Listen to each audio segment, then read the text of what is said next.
and welcome to Movie Vault 666. My name is Chris, and today we're going to be looking at a film with one of the most frequent villains in all of cinematic history. That's right, today the villain is... science. Yes, throughout the years, films have gone to great lengths to show the many ways that science could ruin the Earth, and this has led to science being one of the most prevalent boogeymen in cinema. However, just because this film is a thriller movie involving science doesn't mean it will necessarily be excessive and hysterical in its approach to science. It could be fair and rational. In fact, I think we'll see a fair and balanced portrayal of science and its role in human development when we watch today's film, The Plague. I mean, what else can we expect from a film that was a bonus movie in a two-pack with famous royalty-free movie Night of the Living Dead? Now, The Plague is a 1979 Canadian movie, but don't let that put you off. There are much better reasons to be put off by this film, and we'll look at all of them as we prepare to dissect the patient as we watch The Plague. So our film begins with a boring text scroll telling you that the makers of this film don't want to cause us distress, and gives a basic description of DNA.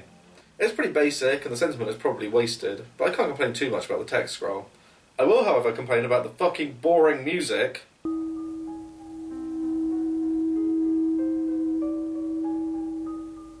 It was a good thing they were recording in a gusty wind chime factory, or else they'd have to record their own music.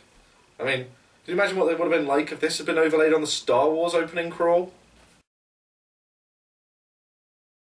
Okay, I'll try not to get too hung up on that. So instead, let's get on to some ominous shots of bacteria existing.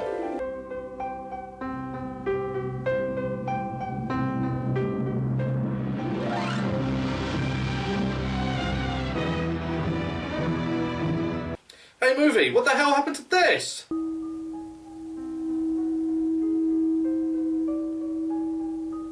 I mean, oh, okay, we'll make promises that this movie's going to be scientifically accurate, but oh no, we can't deliver on that, because then there wouldn't be any melodrama. I suppose, in fairness, it probably is actually a good thing to jazz this up a little bit, because otherwise it would be even more boring, but there you go. Anyway, with the opening credits out of the way, we cut to drab, grey footage of an underwhelming protest. Although there's nothing in the laboratory to get concerned about, is there?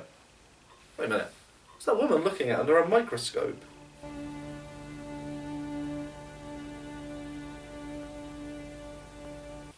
Oh my god, simple bacteria merely existing! Kill it! Kill it with fire! Bill in yet? Well, if he's the guy who's supposed to be working on the music for this scene, I guess not. Ask him to come up to my office when he gets here, will you please? I need him to work on more overly dramatic scores for this movie. So with that awkward dialogue out of the way, the older lady leaves and the younger lady plays with her leg brace that I'm sure will in no way be a plot point later. We also get to enjoy some more microscopy footage in complete silence. Hooray! This is like a dream come true! Now please tell me we get to see Bill take every step into the office.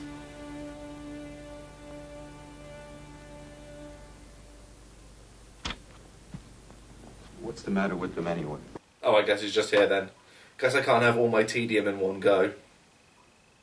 Anyway, I guess it's time for the plot to start, as Bill and as-yet unnamed woman discuss their plans for their research, as they discuss whether to do their work without notifying the laboratory of their intentions, or go through the proper channels. However, this is interrupted by a man collapsing behind them.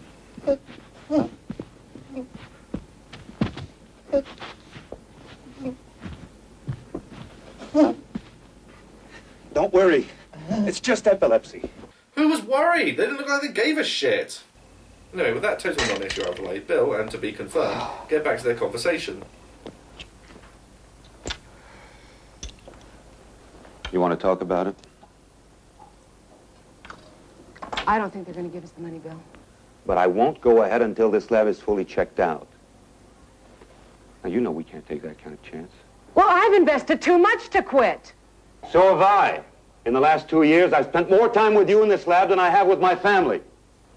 Oh, I just think you're trusting the wrong people.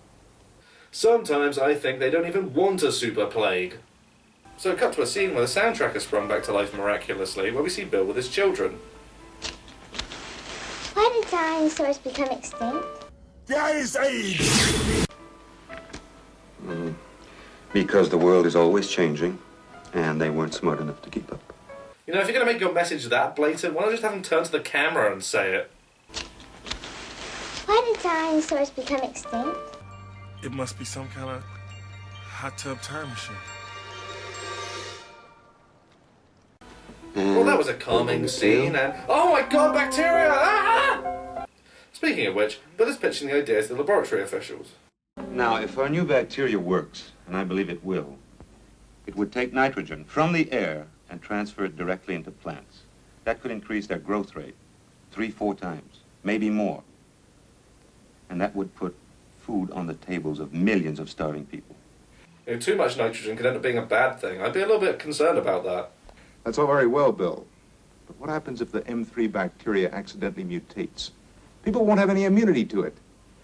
Do you have any idea what that could cost in terms of human lives? Maybe you don't.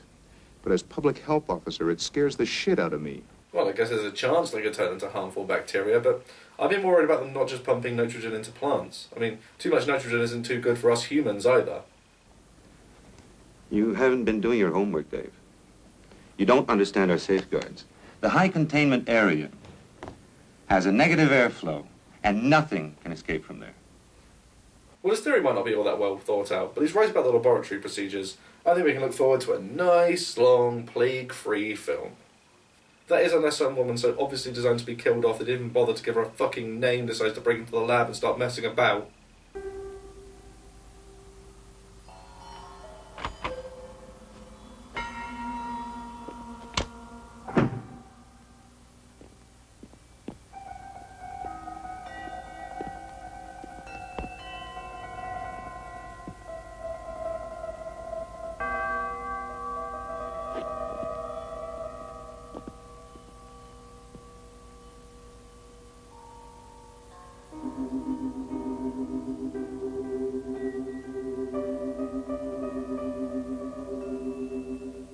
And what qualifies you to tinker with the size, shape, and intelligence of every human being on this earth?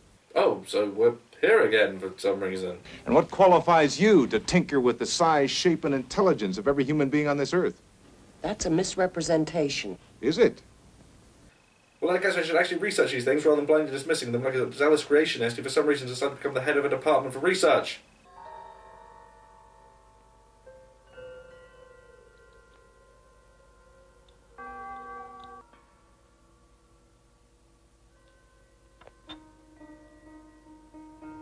Meanwhile, back with the board, and once again they all seem to be against the idea of genetic research, making me wonder why they became the heads of a research laboratory. I think Dr. McKay is right about not violating nature's millions of years of evolutionary wisdom. Nature's evolutionary wisdom gave us bubonic plague, typhoid, and syphilis.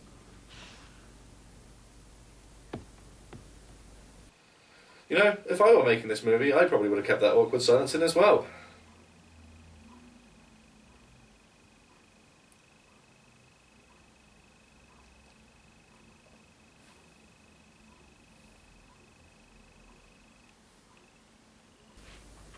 Two years ago, you thought this research was great. Then he gets on the board, everything changes. Can't any of you think for yourselves? I only invited you two here out of a sense of fair play. But if I'm just going to sit there and point out how ridiculous my attitude is for a board member of a research laboratory, then I'm just going to have to stop listening. If you're going to start attacking the board, we'll stop this research right now. You can't stop this kind of research any more than you can eliminate human curiosity. And with that oddly phrased sentence, I'm done. Meanwhile, Tits McGee is still doing her experiment as she combines the gunk from earlier and pours it over the plant. However, trouble strikes when there is a power cut knocking out the safety procedures. She phones security and gets the power turned on, but thinks nothing of it beyond that. So to some extent I understand, this isn't a legal, secret project. She can't exactly go to the board for help on this one and explain what happened, but she could go to her colleague. Then again, I suppose that this is supposed to be a non-lethal experiment, and it would have to be more than just your average fuck-up to fail at creating a genetically altered species designed to promote plant growth so badly that you create the next bubonic plague. But then again, we know that she does, because otherwise this film would be more badly titled than The Gladiator. So, knowing that the high containment area was off, and having seen that the damn thing was open, she decides to get herself checked out, right? Or sleep on it. I guess that's good too.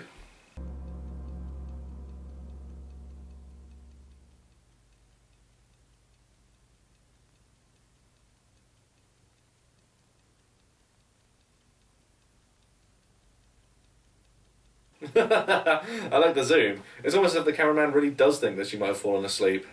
At any rate, she wakes up and pretty clearly begins experiencing some exaggerated side effects.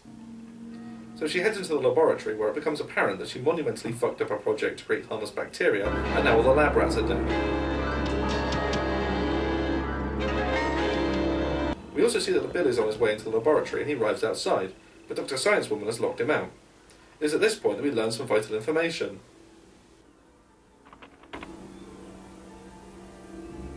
Celia, the door's locked. Apparently Dr. Science Woman does actually have a name, and it's Celia. I guess they decided not to tell us that before, because otherwise we might have got attached to the character. Or they were incompetent. Go figure. Bill? There's been an accident. What accident? All the rats are dead. What rats?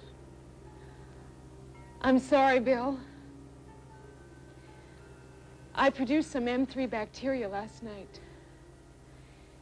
When I came in this morning, I found all the test rats dead. You blew it. You know, if the lab rats are dead, she might be dying in there too. Not the greatest bedside manner. Also, is it just me, or did that last line sound like it should have been in an old FMV game? You blew it.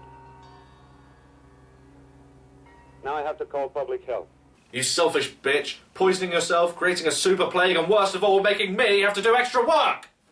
So with the plague having been created, we get a scene of some kids arguing over what to do with a dead bird discovered near the lab. And given the quality of acting from the adults so far, it comes as no surprise that they are all terrible. You can't go to heaven unless it's fairy. There aren't any birds in heaven. There are two. I saw a picture of them right above the angels. Okay, but I still don't think there are any birds in heaven. Moving on to the next scene of any importance, and Celia is feeling a little under the weather.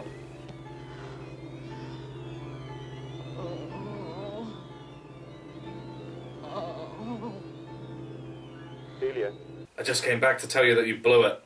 So Bill checks on Celia, who's rambling about the plant, and then falls to the ground. Despite falling onto her front in this shot, she still ends up on her back in the next one.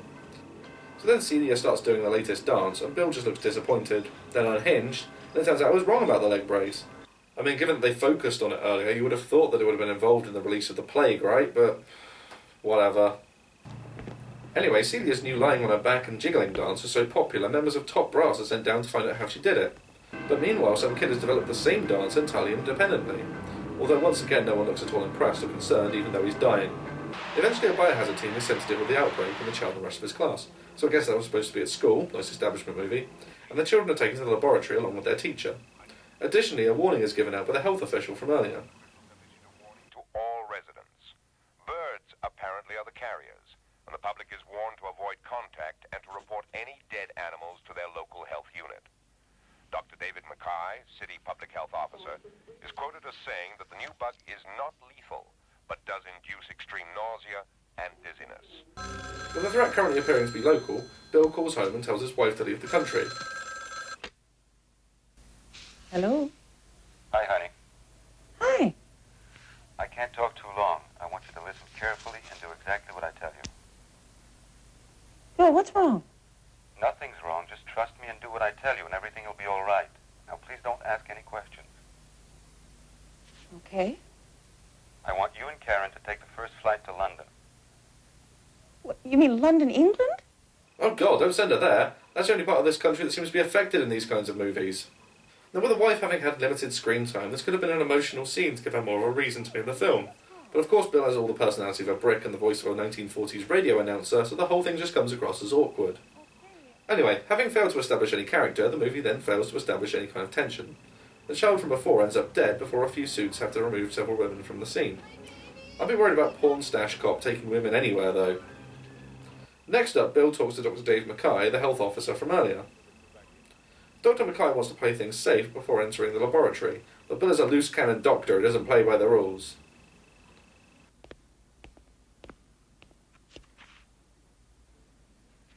That was a really stupid thing to do. Anyway, the next scene of real importance is when a man named Dr. Leibowitz, seen earlier dramatically picking up a bird, meets Bill's family at an airport. This comes shortly after the disease has been established to be highly communicable. However, even as several disease carriers are headed London bound, that is not all of the world's problems, as Margot, the teacher from earlier, dupes a particularly stupid guard with the old fake seduction trick, hits him with a glass or a beaker or something and legs it. How the hell could they let her out of there? For that, I don't know. But I do know we've had 3 stiffs in that ward in 24 hours, and my men are starting to ask questions. You've got to find that woman. She could spread this thing to the whole city. Look, I've already got... Look, find her, damn it! Look, I don't want to hear the end of any sentences, damn it. Damn stupid cops. I know. If they'd stopped at that, this whole film would probably be over by now. With Margot's escape, the film then shifts, with the story unfolding on a much larger scale, as the film's time is split between the doctors attempting to solve the disaster and Margot's seeming attempts to fuck up as much as possible. Now, as well as a short encounter in which Margot bumped into a woman, this is the first proper scene of Margot touching something and the camera slowly zooming in on it. However, it is certainly not the last.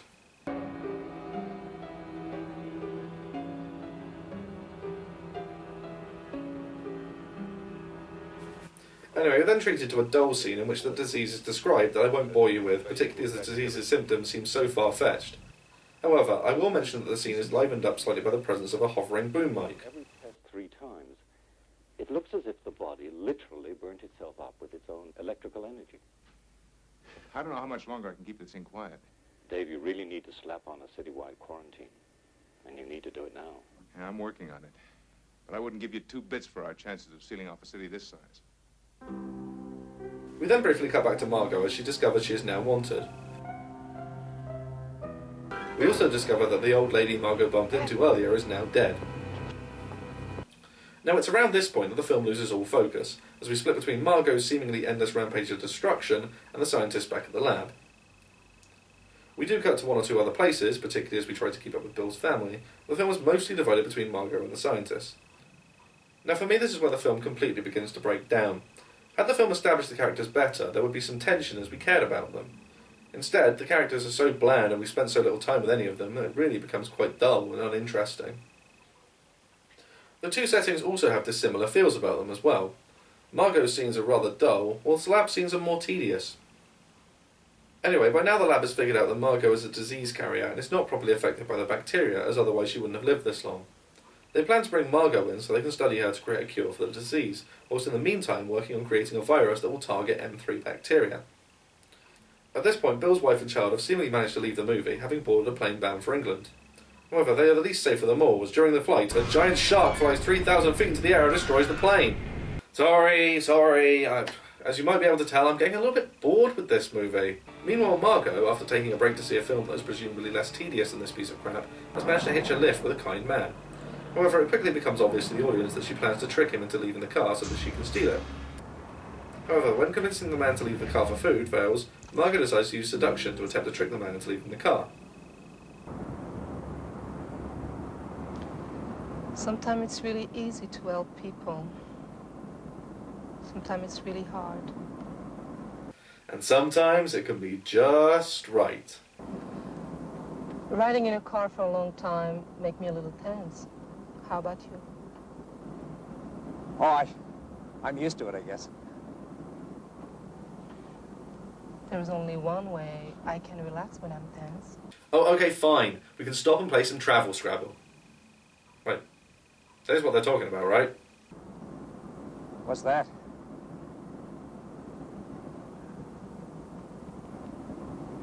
Oh.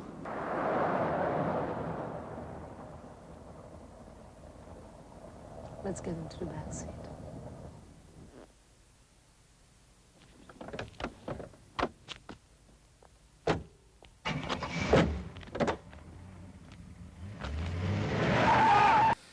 Okay, you kind of had that coming. Eventually it becomes apparent that the virus the laboratory has worked on will not work at countering the bacteria, which incidentally is known as M3. But Bill decides that by creating another bacterium called M4, they can use an enzyme to increase the speed at which the two exchange genetic information. However, Dave is not so keen. We've got a way of eliminating M3. What good would that do? You're just trading one bug for another. Now, come on, Dave! You know the chances for a new mutation being harmful are about 1,000,000 to 1. Which makes aiming to create a bacterium that will promote plant growth and ending up with the deadliest plague of all time all the more impressive. With Margot having been on the run for some time and having selfishly caused many deaths, she eventually realises the magnitude of what she has done when a radio announcement tells of her being linked to 42 deaths. The city and the boroughs have been cordoned off, and citizens are warned that it is now a crime to try to leave the area. Informed sources at City Hall have revealed that medical experts are working around the clock and feel that they are close to achieving a cure. It is also being disclosed that 42 of the epidemic deaths have been traced to a known carrier of the disease. Police are searching for 27-year-old Margot Simard. Miss Simard is described as being brunette, 5 feet 6 inches in height. When last seen, she was wearing tweed pants, a white shirt, and a navy jacket. If Margot Simard is listening to this broadcast, she's urged to call the nearest police station to make arrangements to give herself up. At this point, Margot is overwhelmed and takes her own life, selfishly denying medical experts a chance to see if her natural defences can help them create a cure, but even more selfishly having taken up about 20 minutes of runtime without having contributed anything to the film.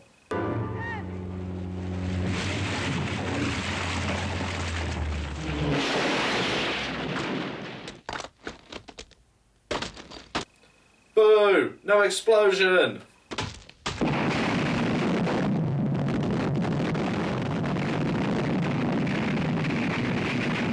Oh, I guess it was just on delay then. Anyway, Margot may have escaped this film, but Bill's family haven't, as the virus spreads to London. Mom, is Daddy a genius? Maybe. I bet Terry McDonald 35 cents, but I can't collect unless I can prove it.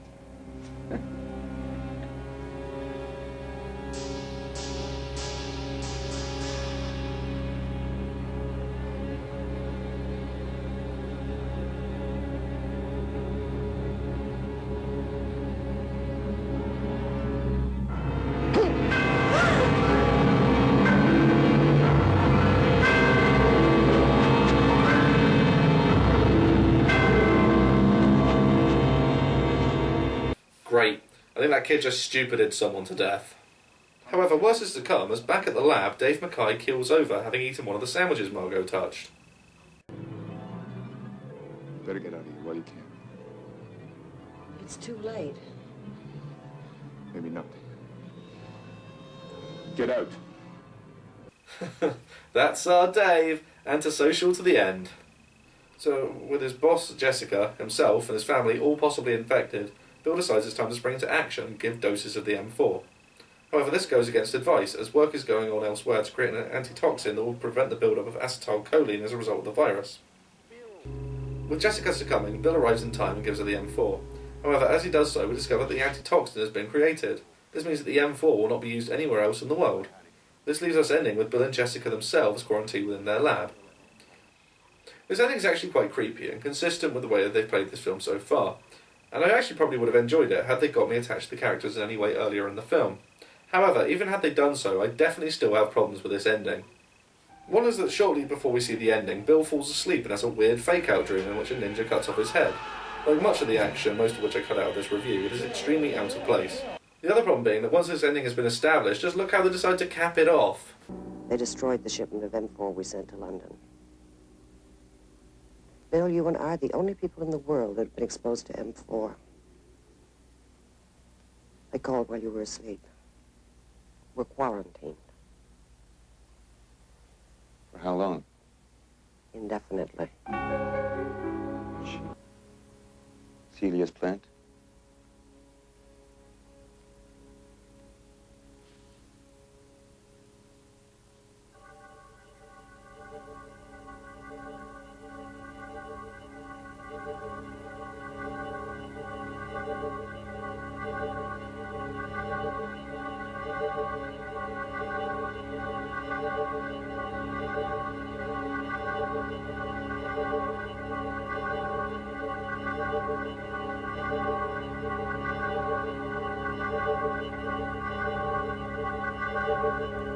So yeah, that was Plague, and I've got to admit that it was more realistic than most films of its type, and that there were some good ideas within the film. The decision to focus on a more realistic handling of an epidemic such as the one depicted in the film will find favour with certain people. Had it been handled slightly better, the ending could have been a brilliant way to end this type of film. But there are numerous problems with the film that make it hard to recommend. The pacing is a big problem, as it is nearly non-existent. Many of the action scenes seem thrown in simply to wake people up, and there are numerous problems with the characters that hamper this film. The first problem is simply there are too many characters. Splitting the focus between the lab and Margot may have worked fine, but when you also have scenes following Bill's family and numerous scenes introducing random body count characters, the film becomes clogged. I know watching the main characters work in laboratories wouldn't have made for a riveting watch, but had the characters at the laboratory been stronger, perhaps more laboratory scenes could have been included. I personally would have cut Margot's involvement, as her scenes were too long and resulted in nothing in the end. Perhaps if the film focused on the characters of the laboratory and shown the situation in the outside world purely through Bill's family, the film wouldn't have felt like such a mess. The other problem with the characters is that they have no development and little to no personality. I could barely tell you a damn thing about the majority of the characters in this film because they are so isolated and dull, and many of them serve little purpose. Another issue with this film is that it is not particularly scientifically accurate, and so even those who have a background in science will not enjoy this film as they'll be able to pick up on flaws in its scientific basis. This would not in itself be a problem, but the fact the film lacks any real action means there are no real strengths I could recommend this film on. Finally, I felt this film was extremely padded, the majority of which came from footage from microscopes which added little, and when put together probably took up a large amount of time when this film could have been doing anything else. Overall, I would say this film came across as rather confused and boring and didn't really seem to know what it wanted to do. Had the film been a more traditional horror thriller with more gore and action, it might have worked out. Alternatively, if it was a scientifically accurate film with better characters and a slower pace, that also would have been fine. But trying to satisfy both these needs left the film feeling like quite a mess. Anyway, that's my review of Plague. I've been Chris, and you've been watching Movie Vault 6.